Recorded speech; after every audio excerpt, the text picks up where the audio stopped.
To give us the Word of God, let's welcome our very own Assistant Church Pastor and Youth Pastor, Pastora Christine Kyra Oliva. Hindi nga po, malakas na palakpak.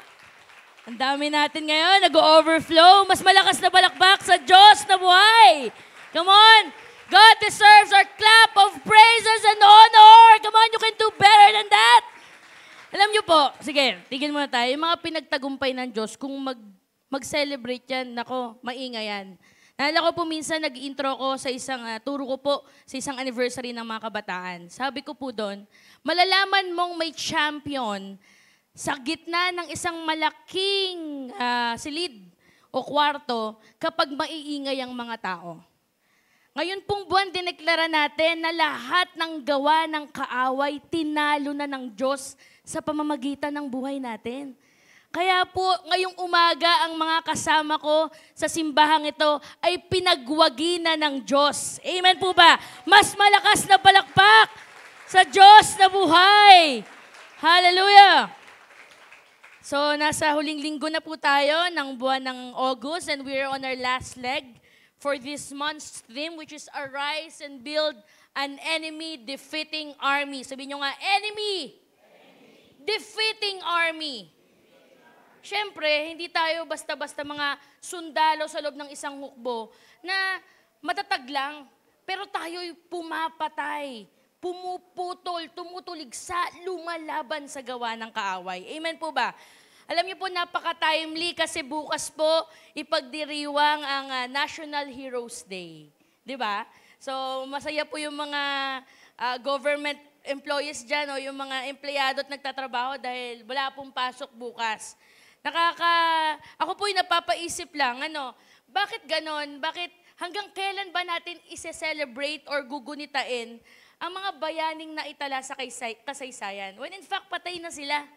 But alam niyo po, yung legacy yung iniiwan ng kanilang honor and iniwan nilang magagandang ginawa sa bansa, talagang hanggang ngayon, nagugunita, pinag-aaralan. Alam niyo po, gusto ko pong sabihin sa inyo ngayong umaga, hindi lang naman yung may mataas na posisyon sa politika o yung may mataas na katungkulan sa pagdedepensa sa bansa ang dapat gunitain at i-celebrate. Ang modern day heroes po ngayon, hindi lang yung mga doktor, mga nurses, hindi lang yung mga sundalo. Maituturing ng mga Kristiyano sa panahon natin ngayon, modern day heroes. Tanungin niyo po ako, bakit? Imagine niyo, araw-araw na buhay niyo may mga labanan tayo. Nakikipagdigma tayo sa gawa ng kaaway para maitaguyod ang pangalan ng Diyos sa buhay natin.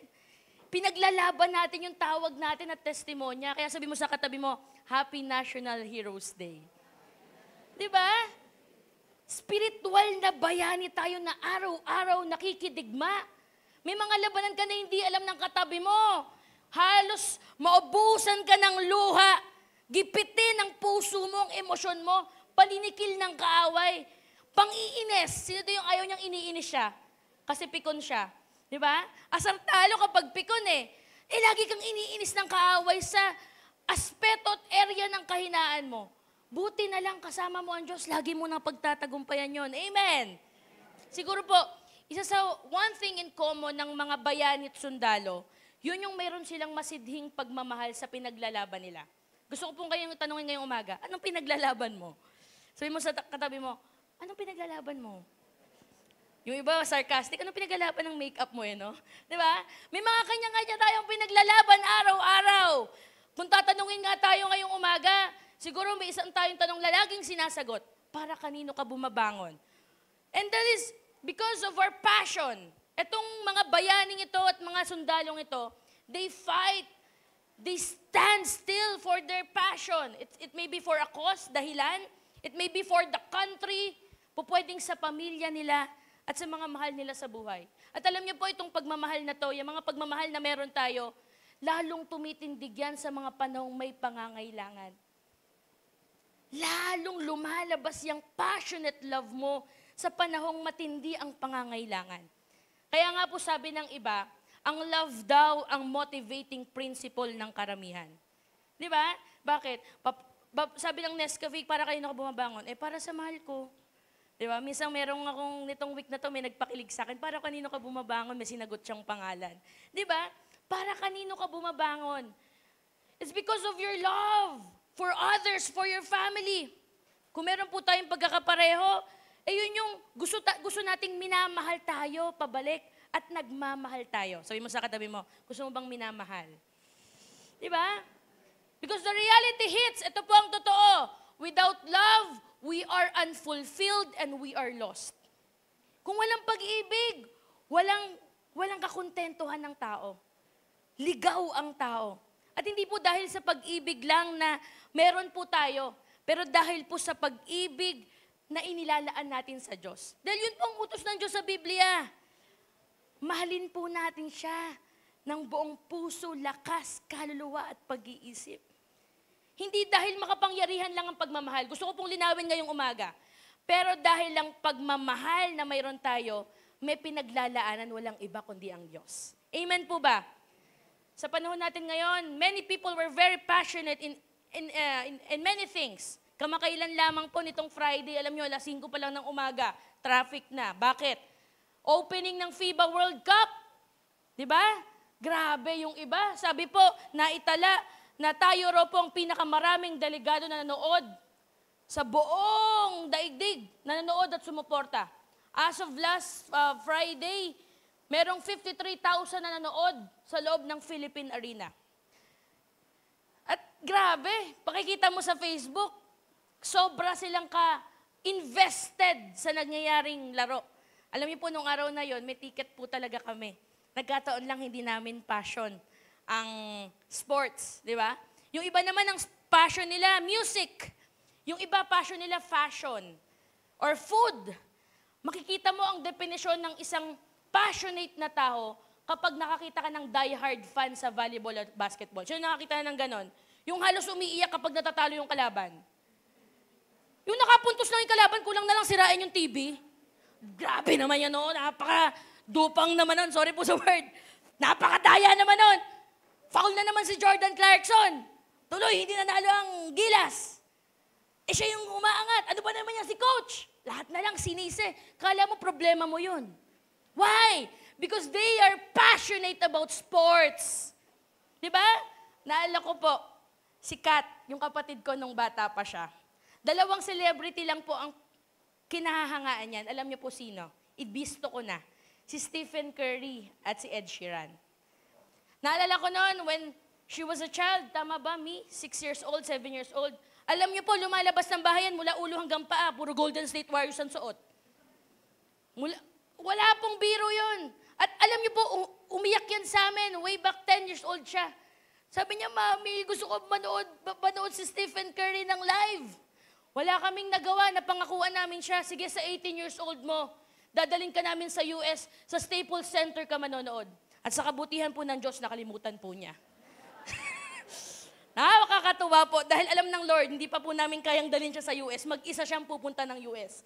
Pero hindi natapos doon. Nung magdadalaga na siya, na-discover niya at na-ignite yung passion niya sa music. Nakilala niya po si Ed Sheeran, at hanggang ngayon po, die-hard fan ni Ed Sheeran yan.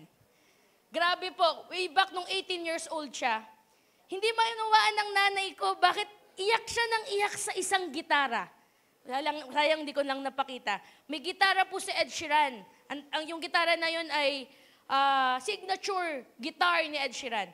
Nung chinek namin, sabi namin, sige, bili ka namin. Ano ba naman yan, support? Ang magulang ko po kasi, ang language of love nila, basta pagdating sa paglilingkod at magagamit mo pa sa paglilingkod, kahit gano'ng kamahal yan, kahit di tayo ganun kayaman, pag-iipunan namin yan. Narinig ng kapatid ko yon. Sabi niya, sige ma, bili mo ako nun na. Gusto ko mapanood si Ed Sheeran, kahit doon man lang sa gitara na yon. Punta kami ng mall. Diyos ko po, 50,000 higit yung gitara. Ganyan lang po kaliit. Mas malaki pa po si Yada. Ganon lang po kalit yung gitara. Umiiyak. Sabi ng nanay ko, hindi ko maintindihan yung kapatid mo. Mura lang naman yung gitara sa bangketa. Ba't niyang pahiniling? Kaya po nung pinag-ipunan po yun ng mami ko at ng daddy ko. Kaya po nung 18 years old siya, wala po kaming celebration, hindi po kami ganun hindi po ako pinagdidibulan kami ng mga nagmamahal sa amin. Hindi niya na po napansin yung buong programa. 1 linggo, katabi niya po yung gitara. Wala pong biro yun, katabi niya yung gitara. Umuwi po siya, kung tignan niya po, in love siya. Grabe. Alam niyo pong boyfriend, kung tignan niya, patay na patay. And that time, I understood the definition of passion. Kasi mahal mo. Kasi gustong-gusto mo. Nararamdaman mo yung apoy sa puso mo. Pero alam niyo po, kung gaanong merong passion, hindi po ito madaling i-maintain. Naalala ko po tuloy isang church sa Revelations chapter 2, verse 4. Basahin natin. Revelations chapter 2. May ba flashback? Verse 4. Yet I hold this against you. You have forsaken the love you had at first. Ang pinatutungkalin po ng angel of the Lord dito sa book of John, sa book of Revelations, kaya through John, ay yung Church of Ephesus. Alam niyo po, yung Church of Ephesus was described as hardworking and persevering church. Masipag, magaling, matalinong simbahan. Pero ang kanilang naging downfall at ang nakakalungkot po dito, ay sipag at dedikasyon lang po ang meron sila. They have lost the most important thing, and that is their passionate love for God. Bilang parte po, gusto kong sabihin sa inyo ngayong umaga, bilang parte ng hukbo na binubuo ng Diyos sa kapanahunan natin ngayon, isa sa requirement para maturing tayo na enemy-defeating army ay ang pagkakaroon ng masiding pagmamahal sa Diyos. Umaasa po ang Diyos sa atin na makita niya po ang mga general at sundalo niya na nag-aapoy sa pag-ibig sa Kanya.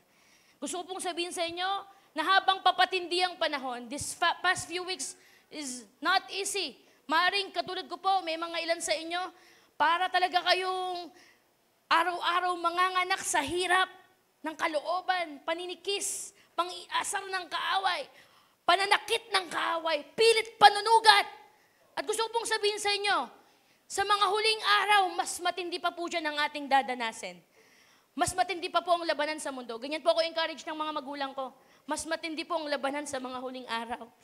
At ang gustong unang linangin, ayusin at hasain ng Diyos, hindi tapang, hindi talino, hindi lakas at hindi galing. Ngunit higit sa lahat, pagmamahal po natin sa Diyos. Ngayon pong umaga, kung ilan sa atin para po bang hinihila ng kaaway para maitulad sa Church of Ephesus. Kung ilan po sa atin, puro sipag at lakas na lang, nawawala na yung pagmamahal. O kung ilan po sa atin, nilulunod ng kaaway sa kondemnasyon, sa ating mga kasalanan, kahinaan, at masyado tayong nilulubog sa ating mga kakulangan. Binibigyan po tayo ng muling pagkakataon ng Diyos na bumalik sa ating una at tunay na pagmamahal. And that is Jesus. Ang akin pong maikling katuruan ngayong umaga ay pinamagatan ko pong a second chance of a lifetime. Sabihin nyo nga, a second chance of a lifetime. Handa na po ba kayong mag-apoy at kiligin? Yung iba sa inyo kasi wala nang kilig sa buhay. Pag ginag-uusapan yung pagmamahal, bitter na lang. Wala nang excitement. Ngayon pong umaga, let us claim na ibabalik ulit ng Diyos ang excitement sa ating pagmamahal sa Diyos. Ibabalik ulit ng Diyos yung maapoy nating pagmamahal. Alam niyo po, yung phrase na yung chance of a lifetime, it is an idiomatic expression. Ang inspiration ko po dyan ay yung isang awit. Yung awit na yun, he asked for a second chance. So yung idiomatic expression na a chance of a lifetime, ang ibig sabihin daw po nito, isa tong pangyayari sa buhay ng isang tao na malabong masa katotohanan. Sino dito may mga pangarap sa buhay o may mga hinihiling? Lahat tayo meron, di ba? Pero alam mo sa sarili mo, na sa lahat ng gusto mo, mayroong isang bagay dyan na parang malabong mangyari. Malabong masa katotohanan. Pero itong a chance in a lifetime, malabong mangyari. Pero po kapag nangyari, napaka-significant at napakahalaga. Marami po sa atin, matagal na nating pinapanalangin na maka-bounce back. Alam niyo yung bounce back? Makabalik. Makabawi. Yung iba naman, yung makamundo, makagante. Di ba? Makabawi. Saan? Sa mga bagay na nangyari sa atin sa nakaraan. Mga panghihina po natin. Mga peklat sa nakaraan. Mga pagpapahinto sa atin ng kaaway. Marami po sa atin, sinubok, pinasakitan ng kaaway, ginamit ang kahinaan natin para tayo'y mapabagsak. And you know, there's one person in the Bible na napagbagsak ng kanyang kahinaan at napagkalooban ng chance of a lifetime. And that is Apostle Peter. Kilala niyo po si Apostle Peter? Ay, hindi niyo siya kilala? He is notable for denying Jesus 3 times. Pero he's a chief apostle and a chief preacher of the Lord. sa Day of Pentecost. Grabe ang ginawa niya sa Jaffa. He delivered the message. Siya ang unang nag-send ng message at nag-revive sa Gentiles at nag-deliver ng message ng Lord. Pero siya rin yung nakapagpasakit ng kalooban ng Diyos. Ngayong umaga, let us open our Bibles to the book of John chapter 21, verse 15 to 19. Basahin ko po. When they had finished eating, Jesus said to Simon Peter, Simon, son of John, do you love me more than this? Yes, Lord, he said. You know that I love you. Jesus said, feed my lambs. Verse 16, again Jesus said, Simon, son of John, do you love me? Again he answered, yes, Lord, you know that I love you. Jesus said, take care of my sheep. The third time he said to him, Simon, son of John, do you love me? Peter was hurt. Ba't kaya nasaktan si Peter? Mamaya aralin natin. Peter was hurt because Jesus asked him in the third time, do you love me? And he said, Lord, you know all things. You know that I love you. Jesus said, feed my sheep. 3 beses pong tinanong ng Panginoong Jesus si Peter, Peter, mahal mo ba ako? Kayo po, tanungin kayo ng mahal nyo sa buhay, mahal mo ba ako? Hindi kayo masaktan kapag 3 beses kayong tinanong? Masasaktan kayo, di ba? Bakit? Pinagdududahan mo ba ako? Imagine, Peter was asked by no other than Jesus himself. Pag ang Diyos ang nagtanong sa'yo, mahal mo ba ako? Grabe, parang tinatarak ang puso mo. Bakit? Paano ko papatunayan sa'yo, mahal kita? Alam niyo po, itong pangyayari na to, itong kwento na to, this is one of the last post-resurrection appearance of Jesus sa mga disciples sa Sea of Galilee. 40 days lang po nanatili si Jesus after His resurrection. At isa sa mga pagpapakita niya ay dito sa Sea of Galilee. You know, meron lang po ako share sa inyo ngayong umaga. I was blessed to be on the same place where Jesus met Peter and his disciples in John chapter 21. Sayang lang wala sa PowerPoint. Pinuntahan po namin yung eksaktong lugar kung saan pinuntahan ni Jesus si Peter and mga disciples. Kung saan siya nagpakita. Grabe yung moving po doon. Ang tawag po doon sa place na yon ay St. Peter's Primacy. Alam niyo po bakit? Doon ni-reconcile ni Jesus si Peter sa kanyang sarili. Because Jesus knew that Peter was discouraged. Ngayong umaga, alam ng Diyos kung discouraged ka. Alam ng Diyos kung nanghihina ka. At may tamang lugar ang Diyos para sa'yo para i-reconcile ka sa Kanya. And that the same thing happened to Peter. Na-reconcile siya ng Diyos. Nung kami po nagpunta sa Israel, hindi ko ito makakalimutan. Sabi ko, Lord, I want to be reconciled with you. Yung mga panahong hindi kita minamahal sa tamang paraan, Panginoon, turuan mo akong mahalin ka. Imagine niyo po, pinuntahan ni Jesus ang disciples sa lugar na yon. At kung babalikan natin, yung huling tagpo ni Jesus at ni Peter, masakit at masalimuot. Ito po, bigyan ko kayo ng imaginary situation. Yung mahal mo sa buhay, yung huling tagpo nyo, imbis na masaya, malungkot. Di ba ang sakit? Kahit na mabuhay ka ng matagal, naalala mo na yung huling tagpo nyo, masakit. Eh, ang masakit kay Peter, ang nasa isip niya, patay na si Jesus. Kahit nasabihin ni Jesus na I will be resurrected after 3 days, he was hurt. He was condemned. Paano ko makikipag-reconcile sa isang taong patay na? Paano ko babawiin yung masakit na salita na iniwan ko sa kanya? Masakit kay Peter yon. He was condemned. Kaya nung umagang yon, ang ginawa niya, tara, mangingisda ako. Sabi ni Nathaniel at ni Thomas at may 2 pang disciples. Sige, si Jacob ata yung isa. Jacob ba? Or John. Sabi niya, tara, sama kayo sa akin. Pagdating nila sa pangpang sa Sea of Galilee, trivia lang po, ang Sea of Galilee may 3 pangalan. Sea of Galilee, Sea of Tiberias, and Sea of Kinneret. So nung pumunta sila sa pangpang, sa dagat, maghapon wala silang nakuwang isda. Then suddenly, ito pong pangyayari na to, 2 weeks after Peter denied Jesus, matapos ng 2 linggo, nagpakita si Jesus. Sabi niya, come on, pagod na kayo? Ihulog niyo sa kabila. Di nila makita sino yung nag-uutos.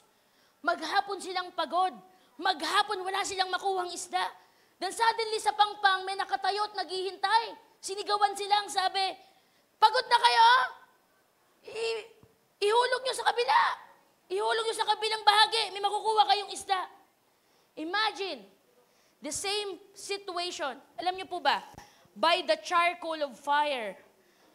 Nung gabing pinagkalulo ni Peter si Jesus, nasa tabi sila ng bonfire. 3 times dininay niya si Jesus. And in the same situation, 3 times tinanong siya ni Jesus sa tabi ng bonfire, mahal mo ba ako, Peter? Yung conversation po ni Peter at ni Jesus ay hindi po aksidente. Ito'y intentional na maging kaparaanan po ng Diyos para ma-revive at ma-restore si Peter sa Panginoon. Alam niyo po sa Bible, may 3 uri ng pag-ibig in Greek. The first one is eros. Pag sinabing eros, generally known as physical love. Yung pangalawa po, phileo. Pag sinabi pong phileo, brotherly love. Sabi mo sa katabi mo, I phileo you. You know why? Because he or she is your brother or sister in Christ. Yung pangatlo, yung highest degree of form of love. Yun po yung agape. This is the divine love, God kind of love.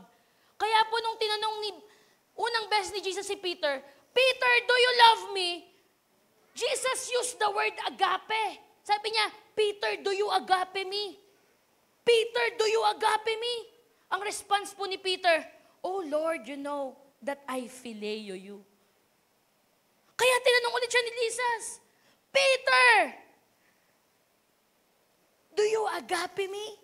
Sumagot si Peter ulit, naging honest siya. Lord, you know that I love you as a friend. I phileo you. Alam niyo po bakit? Naging honest si Peter. Alam niyang hindi niya kayang mahalin ng Diyos unconditionally kasi dininay niya ang Diyos. Nasaktan niya ang puso ng Diyos.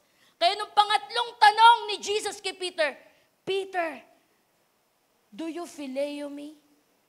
Doon po nasaktan si Peter. Alam niyo po bakit? Kasi ang Diyos, ang Panginoong Jesus, ang bumaba sa level ni Peter. At sinagot ni Peter, Lord, you know all things. You know that I phileo you. So pong sabihin ngayong umaga, in the end, ganun kalalim ang pagmamahal ng Diyos. Naaabutin niya po tayo para iangat niya tayo sa antas ng pagmamahal na may katwiran at direksyon at katapatan. A threefold denial of Christ shall be attended with a threefold profession of love unto Him. Ngayon pong umaga, how does God revive our passionate love for Him? May 3 tanong po tayong tatanungin at sasagutin ngayong umaga. Number 1 question, how does God revive our passionate love for Him? Pag po sinabing revive, ito to bring back someone to life. Ibalik ang isang tao sa buhay. Mula pagkamatay, mabuhay.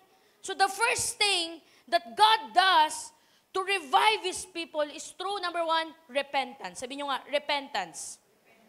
Ito po yung unang hakbang. Magkaroon ng isang mananampalataya o tao ng bukas na puso't isipan na kumprontahin ang kanyang mga kahinaan at kasalanan at talikuran ng lahat ng to. Kailangan po matutunan nating i-acknowledge ang ating mga kabiguan, insecurities at kasalanan ng may kapakumbaba ang puso at spirito. Yun po ang kulang sa tao eh. Ang tingin po natin, marami sa atin, hindi natin makita yung kaliitan at kapintasan ng buhay natin. Sabi mo sa katabi mo, may kapintasan ka din. Sa kabila, huwag kang ano. Di ba? Ang nakakalungkot, silip ka ng silip sa iba, hindi mo masilip buhay mo. When in fact si Jesus sa Bible, He thought of that. Di ba? Tingnan mo buhay mo, bantayan mo sarili mo. Hindi natin makita yung kaliitan at kapintasan ng buhay natin kasi natatabutan tayo ng pag-uundyok ng kaaway na magmataas.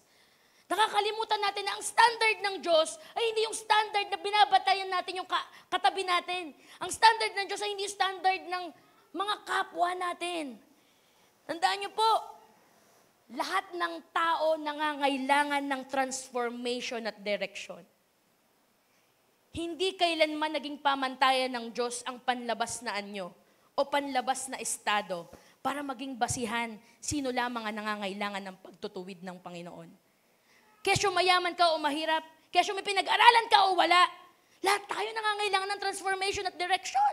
Sabi ng Lord sa Bible, sabi dito 1 Samuel 16 verse 7b, God sees not as man sees, for man looks at the outward appearance, but the Lord looks at the heart.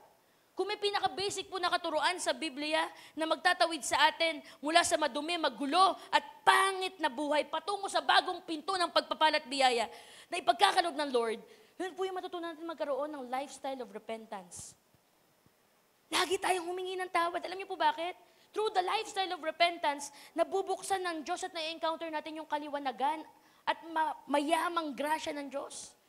Sabi po nung Friday, nung isang preacher na pinakinggan po namin, confession brings healing. Confession brings healing. Palulutangin at palulutangin ng Diyos ang mga bagay na hindi dapat nasa puso mo. And that's the reason of resurrection. Kung bakit nabuhay muli ang Diyos, ang Panginoong Jesus, mula sa pagkamatay, for us to not stay the same. Let us not forget the words of Jesus sa Sermon on the Mount. Sabi doon, Matthew chapter 5, verse 8, blessed are the pure in heart, for they shall see God. Binibiro po ako ng nanay ko. Sana ang mga Kristiyano ay isang pamantayan ng kabanalan, baka mamaya magkaibang langit ang puntahan natin. Di ba? May kanya-kantayang pamantayan ng kabanalan eh. E kung tutuusin, isa lang ang pamantayan ng kabanalan, yun ay matatagpuan sa Biblia. Wala sa silong ng langit. Di ba? Iisa lang ang daan, katotohanan at buhay. Walang iba kundi ang Panginoong Hesus. So kung gusto mong mabuhay, magbigyan ng kalinawagan, sa Diyos tayo tatakbo. Repentance can be difficult, but it leads to being fruitful. Pangalawa, restoration. The second thing that God does for us to be revived is His power and ability to restore. Sa pagbabalik po ng Diyos sa atin sa original nating kinalalagyan, natututunan po nating mahalin at tignan ng kapwa natin gaya ng pagtingin sa atin ng Diyos. Ako po naniniwala ako, yung mga recipient dito ng pagpapatawad, ng forgiveness and reconciliation ng Lord, iba na ang pagtingin mo sa kapwa mo. Hindi na tulad ng dati na feeling mo ikaw lang ang magaling. Feeling mo ikaw lang ang tama. Ngayon, mas malawak na ang pagtingin mo at pagtanaw. Bakit? Recipient ako ng pagmamahal ng Diyos eh. Bakit po? Sa pagsasaayos ng Diyos sa atin, sabay nitong inaayos ang ating pangunawa, pagtanaw at pagmamahal sa ating kapwa. Alam niyo po bakit? Nilalagyan tayo ng spiritual na pandaman ng Diyos na galing sa Kanya. Amen po ba? Ang mga bagay na dati hindi mo nakikita kasi nabulag ka sa pagiging makasarili, ngayon nakikita na ng dalawang mata mo. Bakit? Sabi nga po sa 1 Corinthians chapter 13, di ba? Love is not self-seeking. It does not dishonor others. It doesn't keep record of wrongs. Kaya kung ikaw nagmamahal ka hanggang ngayon, pagtatantos ka ng mali, binabastos mo ang kapwa mo, hanggang ngayon, makasarili ka pa rin, it is not love. Dahil ang tunay na pag-ibig at kapangyarihan ng Diyos, kaya nitong talunin, tabunan at pawalan anumang kahinaan at karumihan tayo meron sa nakaraan. Amen po ba? God's love is the only love that repairs all broken things, mends and heals all wounds, and binds all damages. And despite of us feeling unworthy, ang sabi ng Diyos, we are worth the cross and Calvary because He loves you so much. Sana ganun din po. Sana mahalin din natin ang Diyos. Pangatlo, recommissioning. Sabi nyo nga, recommissioning. In John chapter 21, we saw how Peter learned this lesson. Isipin nyo po sa tatlong beses na tinanong po siya ng Panginoong Hesus, tatlong beses din siyang inutusan. Balikan natin yung verse 15 to 19. Sabi ni Jesus, Peter, do you love me? Sabi ni Peter, yes, Lord. You know that I love you. Sabi ni Jesus, then feed my lamb. Tinanong niya ulit. Sabi niya, Simon Peter, do you love me?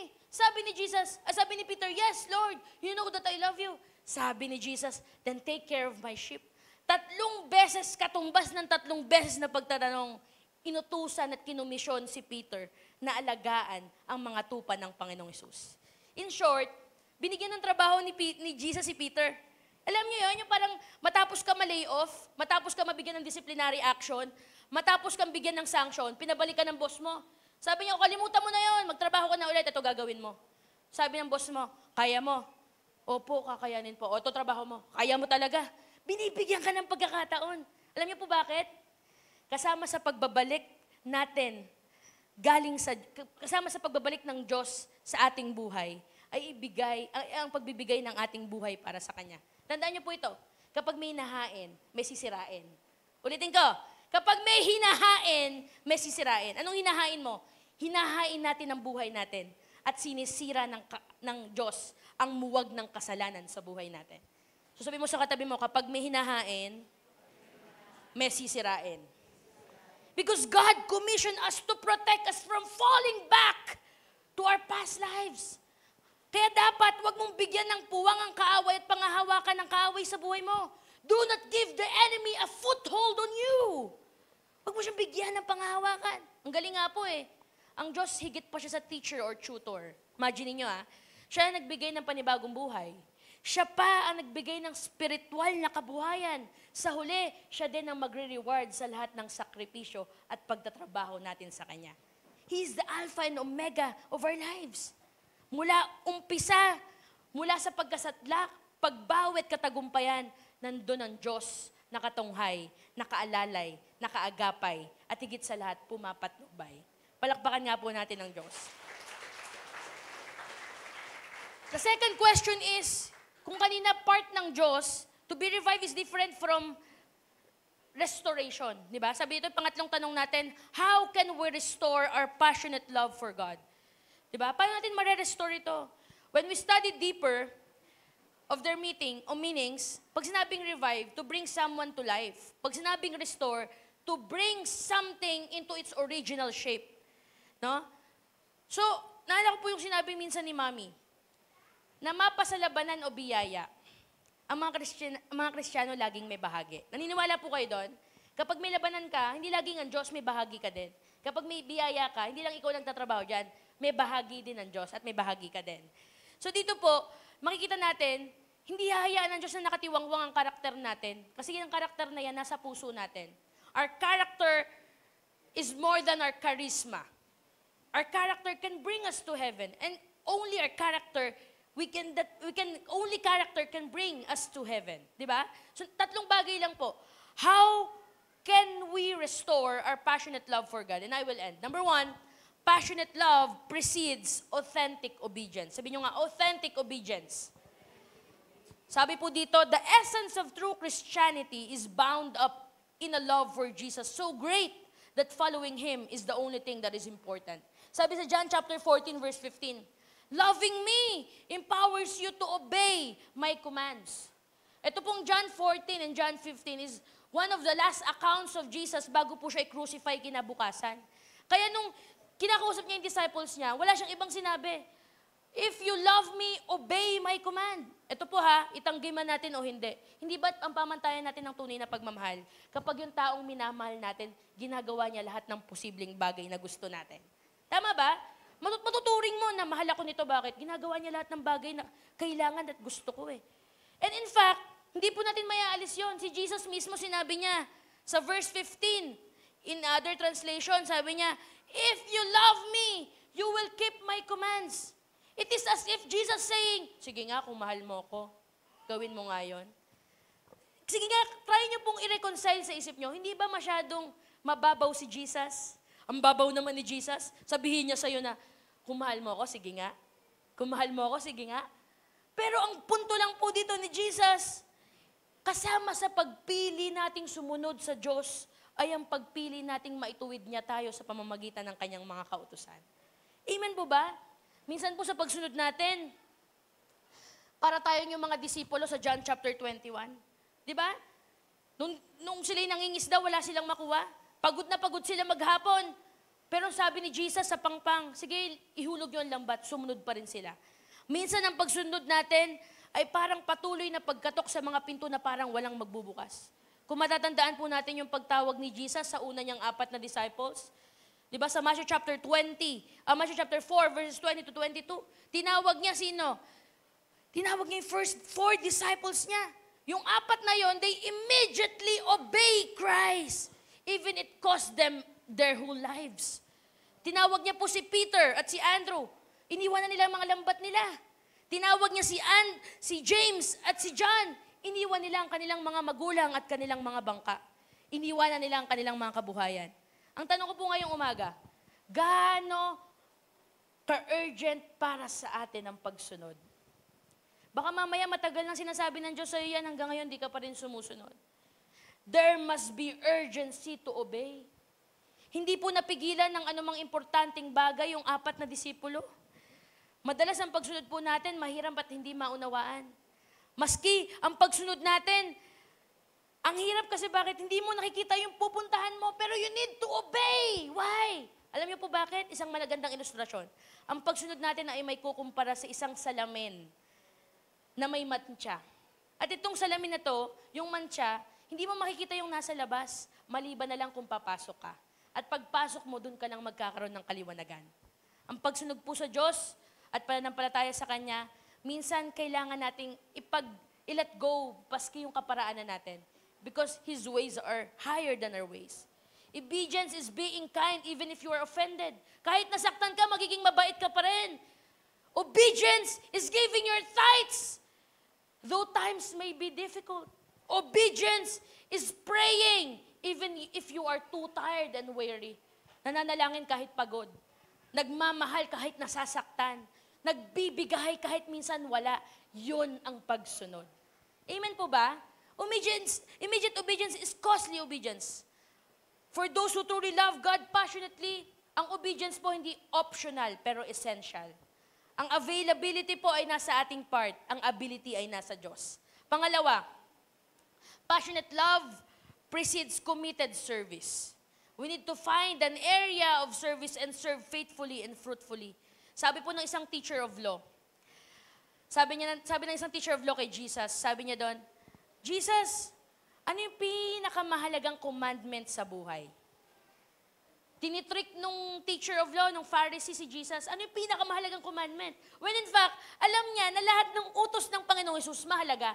Sumagot si Jesus, sabi niya sa Mark chapter 12 verse 30, love the Lord your God with all your heart, with all your mind, with all your soul, and with all your strength. Yun ang pinakamahalagang bagay. Bakit po? Ito na po yung greater commandment. Tignan po natin mabuti Hindi niya sinabing love me with wholehearted heart. Alam mo yun, with wholeheartedness. Hindi. Sinabi niya na sa lahat ng aspeto ng buhay mo, mamahalin mo ako. There's no greater love than that. Bibigay mo sa Panginoong Hesus lahat. Hindi pinag-uusapan dito yung love per se. Ang pinag-uusapan dito, yung quality ng pag-ibig na binibigay mo sa Diyos. Kamusta kapatid? Baka hanggang ngayon, yung pag-ibig mo, pag-ibig na pang tao lang, hindi para sa Diyos. Do we believe that God is a generational God? We must believe that God is a generational God. Alam niyo po bakit? Kasi yung ating pong paglilingkod sa Diyos ay ang katugunan sa ating mga pangangailangan. Ang ating paglilingkod sa Diyos ang magsisecure maging sa mga susunod na henerasyon. Binibigyan tayo ng bahagi ng Diyos para masecure ang continual blessing niya hanggang sa huling henerasyon. Ang commitment po nakakahawa, kaya sabi mo sa katabi mo, hahawaan kita ng commitment. Pero gusto ko pong sabihin sa inyo ngayong umaga, kung paano nakakahawa ang commitment, nakakahawa din ang carnality at complacency. Kaya sabi mo sa katabi mo, hindi tayo maghahawahan nun. Commitment lang ang hahawaan natin. Di ba? You need the church, and the church needs you, and the world needs both. Kailangan mo ang church at kailangan ka ng church at kailangan ng mundo ang buhay mo at ang simbahan. At gusto ko pong sabihin sa inyo, the world at its worst needs the church at its best.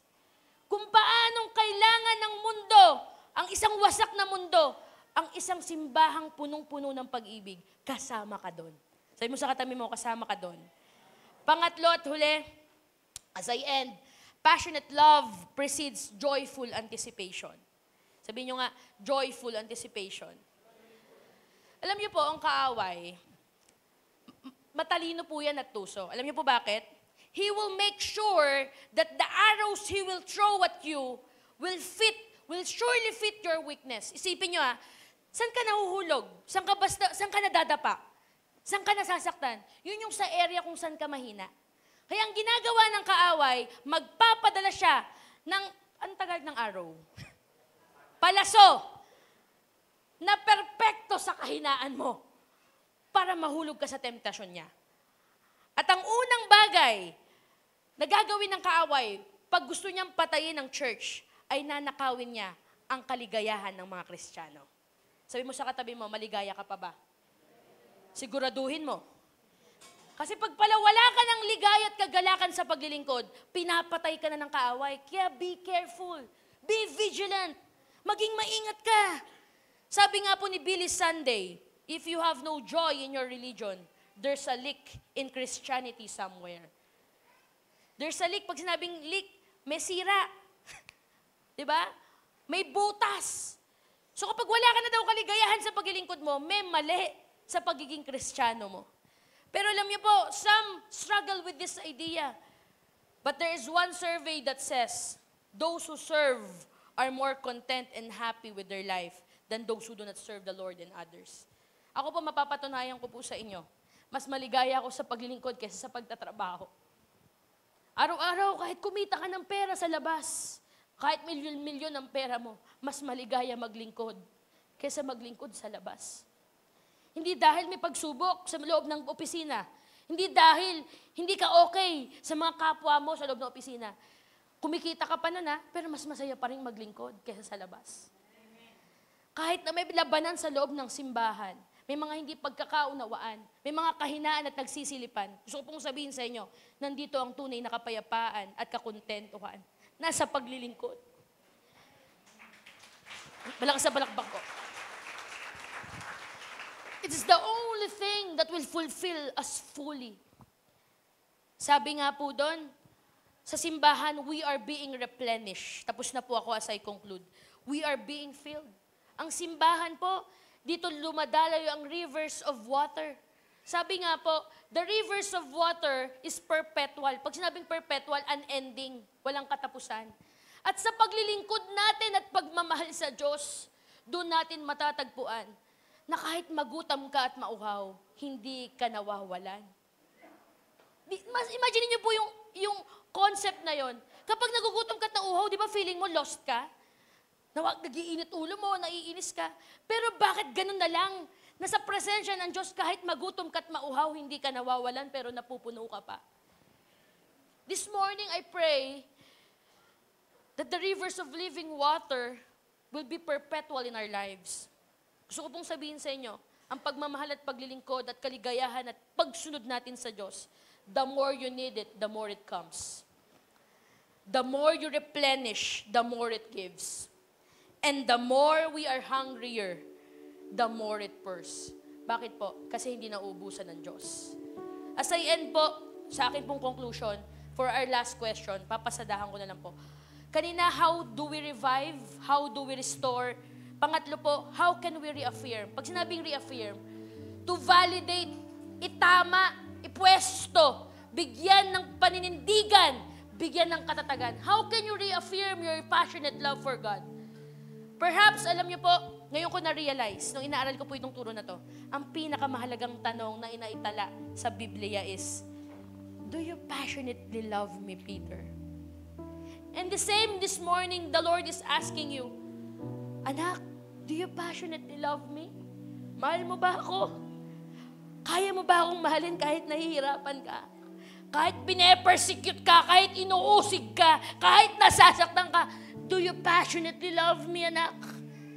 Kasi pwede namang tanongin ni Jesus si Peter, Peter, son of Jonah, sige nga, may credible profession of faith ka ba? Pwede naman sabihin ni Peter, yes, Lord. I know that you are the Christ, the Son of the living God. Pwedeng tanongin ni Jesus si Peter sa pangalawang beses, Peter, may maganda ka bang posisyon sa church? Pwedeng sabihin ni Peter, yes, Lord, you have ordained me as an apostle.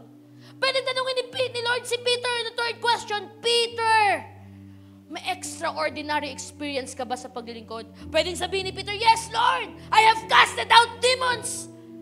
Pero instead, ang tinanong ng Diyos kay Peter, Peter, do you love me? So, for us to reaffirm our love for God, we need to put Him first. Unahin mo ang Diyos. You put Christ above all things. Bakit ganon? Hihilingan ka ng Diyos na unahin siya. Egotistical ba ang Diyos? Makasarili ba ang Diyos? Mayabang ba ang Diyos? No. Because He knows when you have known Him as your Lord, Christ and Creator and Savior, makikilala mo ang tunay na buhay at katiwasayan at kapunuan ng buhay.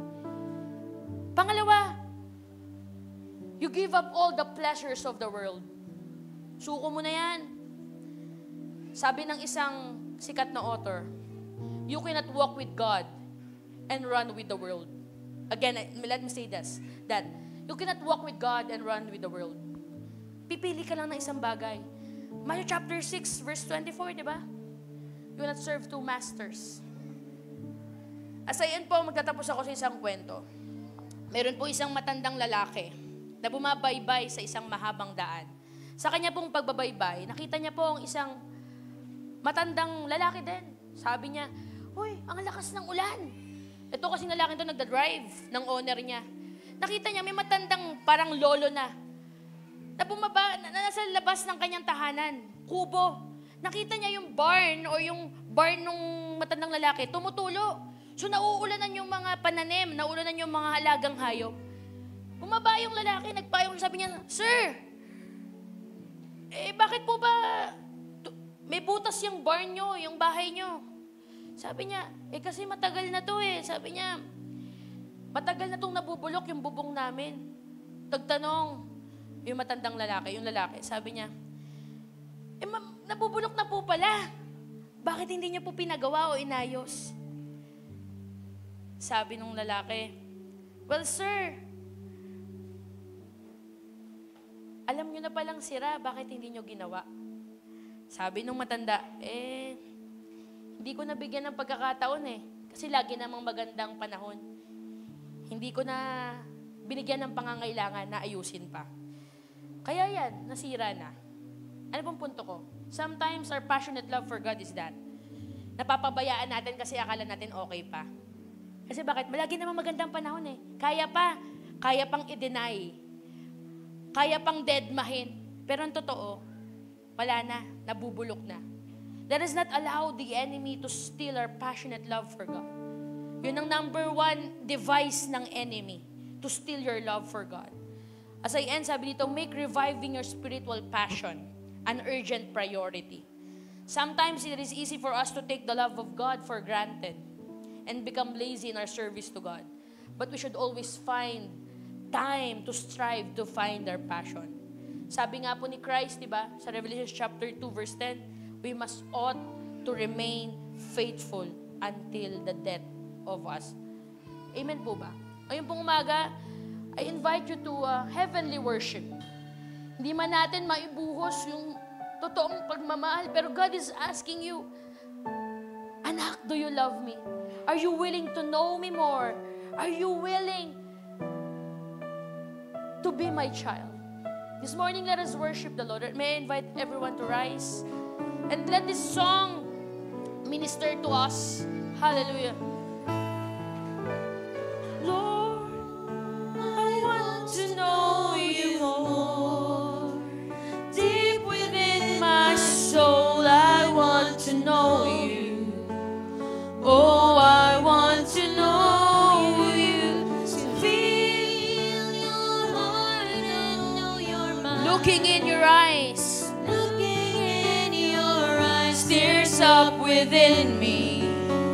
Christ that says, "I want to know you."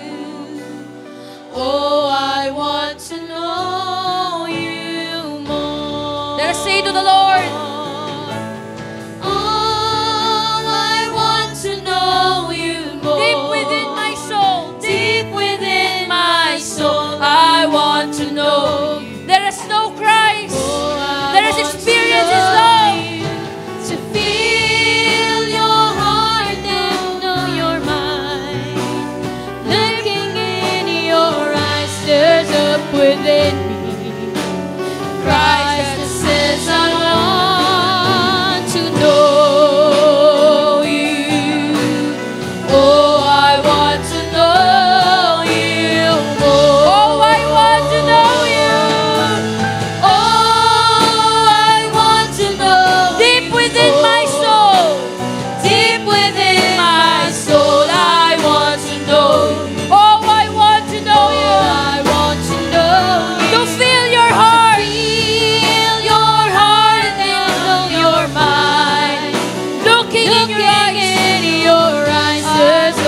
within me. Christ that says I want to know you.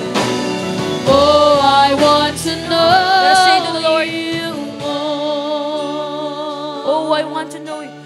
Oh, I want to know you. Say it to the Lord. Deep within my soul, I want to know you.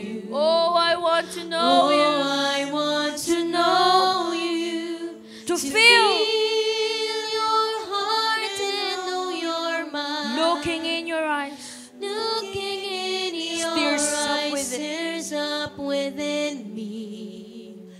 Christ that says I want to know you. Oh, I want to know you more. Lord, we want to know you more. We want to know the depths of your heart. And Lord, we know na alam niyo po ang lalim ng aming mga puso. Alam niyo po kung ilan sa amin ay nanghihina na sa aming pagmamahal at pananampalataya. But Lord, this morning, we know that it is you who can fill our gaps within our hearts. You know that we love you, Lord, more than what our words can ever say. So this morning, Lord, allow us to love you more. Starting this day, allow us to know you more. And Lord, this is our response to you. This is our outmost cry. This is our outmost desire. This is our outmost worship for you, Lord. It is you. This is our last song. It is you. Hayaan po nating It is lumalim ang pag-ibig ng Diyos sa ating mga puso. Iparamdam ng Diyos ang maluwalhati at makalangit na pag-ibig. My Lord.